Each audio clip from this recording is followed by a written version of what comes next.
ఈ వారంలో share market ఏ విధంగా పనిచేయబోతుంది అనేది అంశాన్ని మనం అనాలిసిస్ చేస్తున్నాం. ముఖ్యంగా గమనించుకుంటే ఈ వారంలో కొంత ఒడిదుడుకులతోటి ముందుకెళ్ళే అవకాశాలే మనకు కనిపిస్తూ ఉన్నాయి. మన స్టాక్ మార్కెట్లలో అధిక స్థాయిల వద్ద విక్రయాలు ఒత్తిడి ఏర్పడుతున్నందున ఈ వారం ప్రతికూలతలు కనిపించవచ్చని విశ్లేషకులు అంచనా వేస్తూ ఉన్నారు. కార్పొరేట్ సంస్థల ఆర్థిక ఫలితాలు కీలకంగా మారినందున ఎంపిక షేర్లు దిశానిర్దేశం చేస్తున్నవి చెబుతున్నారు. నిఫ్టీ 50 సూచీ 23,700 పాయింట్లను అధిగమించే వరకు ఒక శ్రేణికి లోబడే సూచికలు కదలికలు ఉన్నాయి. ఇండెక్స్లు ముఖ్యంగా బడ్జెట్లో ఆదాయ పన్ను మినహాయింపుల కారణంగా వినియోగము పెరుగుతుందనే అంచనాలతో ఎఫ్ఎంజీ షేర్లు రాణించే అవకాశం ఉంది. పరపతి విధాన నిర్ణయాల వల్ల నల్ల గృహ రుణ కిస్తుల భారం తగ్గుతుందని వరుణ్ బెవరేజ్ ఇది 10న ఫ్యాక్టర్ అండ్ గ్యాంబ్లం ఈ నెల 11న ఫలితాలు రానున్నాయి కాబట్టి ఇవి కూడా పెరిగే అవకాశాలు ఉన్నాయి. ఇక యంత్ర పరికరాల షేర్లు దిద్దుబాటుకు గురయ్యే అవకాశం ఉంది. వాహన కంపెనీల షేర్లు ఒక శ్రేణిలోనే కుదలాడొచ్చు.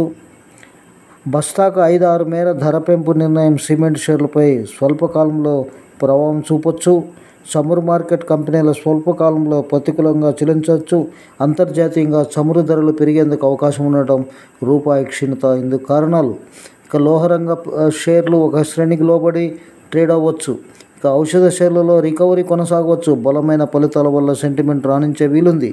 ఈ వారం న్యూలాండ్ 10న, లూపిన్ 11, నాట్కో ఫార్మా 12, సువన్ ఫార్మా 12 ఫలితాలు వెలువడించనున్నాయి. దేశీయంగా ప్రభావం చూపే వార్తలు లేనందున ఐటీ కంపెనీల షేర్లు సబ్దుగా ఉండే అవకాశం ఉంది. ఇక ముఖ్యంగా మనకు 6 రెట్లు పెరిగిన ఓయో లాభం, ఇక దీన్ని మనం గమనిస్తే అది కూడా పెరిగే అవకాశాలు ఉన్నాయి. ఇక రెయిన్బో చిల్డ్రన్ హాస్పిటల్ పడకలు 3,000కు. ఇక విదేశీ పెట్టుబడుల ఆకర్షణకు నిబంధనలు సడలిస్తూ ఉన్నారు. ఇక బిఎస్ఎన్ఎల్ 4G సేవలకు అదనంగా 6,000 కోట్లు. దిగుమతి సుంకం కోత తర్వాత పసిడి అక్రమ రవాణా బాగా తగ్గింది.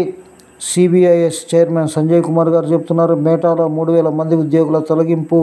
ఫేస్బుక్ ఇది మనం ఈ వార్తను కూడా పరిగణలోకి తీసుకుంటే షేర్ మార్కెట్ ప్రభావాలు చూపే అవకాశాలు ఉన్నాయి. ఇక ఈ రిక్షా విభాగంలోకి బజాజ్ ఆటో, ఇక విద్యుత్ స్కూటర్ చేతక్తో విద్యుత్ ద్విచక్ర వాహన విభాగాల్లో బజాజ్ ఆటో మార్కెట్ వాటా పెరుగుతుందని చెప్తున్నారు. కాబట్టి వాళ్ళ వాటాలు కూడా పెరిగే అవకాశం ఉంది. ముఖ్యంగా మనము దీన్ని గమనిస్తే సెన్సెక్స్ ఇండెక్స్ ఏ లెవెల్లో ఉండబోతుందంటే కొంత పెరిగే అవకాశాలే మనకు ఎక్కువగా కనిపిస్తున్నాయి. కాబట్టి ఎవరైతే ఇన్వెస్టర్లు ఉన్నారో ఆచిచూచి జాగ్రత్తగా చేసుకోవాలని ట్రేడింగ్ చేసుకోవాలని కోరుతున్నాం. ఇక ముఖ్యంగా ఇది మనకు ఉన్నటువంటి ఈ వారం అంతా కూడా ఒడిదుడుకులతోటి వెళ్ళే అవకాశాలు కనిపిస్తున్నాయి. ముఖ్యంగా దీనికి ఒక కారణం కూడా ఉంది. ఇక ట్రంప్ గారి యొక్క పాలసీలు, అదేవిధంగా ఢిల్లీలో బీజేపీ డబుల్ ఇంజిన్ సర్కార్ రావడంతో కొంత పెరిగే అవకాశాలు మనకు కనిపిస్తూ ఉన్నాయి.